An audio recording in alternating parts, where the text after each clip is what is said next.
Hello friends, তোমরা সবাই কেমন আছো? আবারও চলে এসেছি একটা নতুন ভিডিও নিয়ে।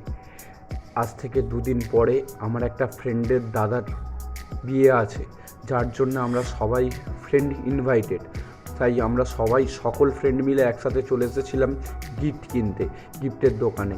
তো দাদা আমাদের দিকে একে একে কিছু গিফট দেখাচ্ছিল। এগুলো সব কাঁচের ঘড়ি, বেশ দেখতে দারুণ লাগছিল। এটা একটা স্টাইল, আর এটা ছিল আর একটা স্টাইলের।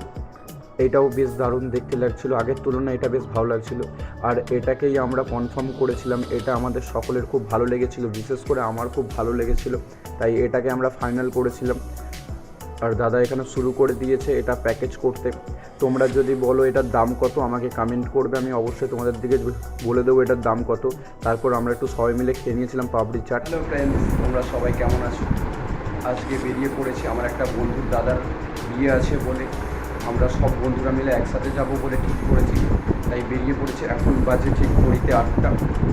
তাই আমরা এখন তাড়াতাড়ি একটু বেরিয়ে পড়েছি, কারণ অনেকটা দূরে যাব আর বাইক নিয়ে যাব সবাই মিলে, তাই একটু তাড়াতাড়ি করে বেরিয়ে পড়েছি ওদের থেকে আগে একটু পৌঁছাবো বলে।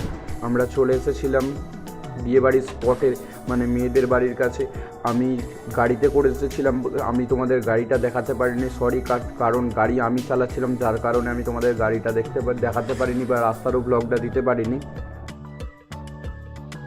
এখানে বসেছিল ফায়ার পানেরও স্টল। আমরা এখানে কিছুক্ষণ দাঁড়িয়েছিলাম, বাট খাইনি, লাস্টে খাবো বলে। তারপর এখানে বসেছিল লস্যি স্টল। আমি এক গ্লাস নিয়ে নিয়েছিলাম, লস্যিটা বেশ ভালো করেছিল। তারপর আমরা মেন কোর্সে বসে পড়েছিলাম, এটা ছিল মেনু কার্ড।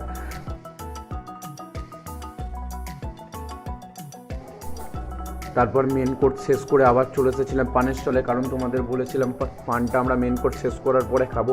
তারপর আমি পান খাই না, আমার ভালো লাগে না বলে এখানে খেয়ে নিচ্ছিল অর্পিত, তাই আমি তোমাদের দেখালাম অর্পিতকে কীভাবে খাওয়াচ্ছিল ফায়ার পানটা।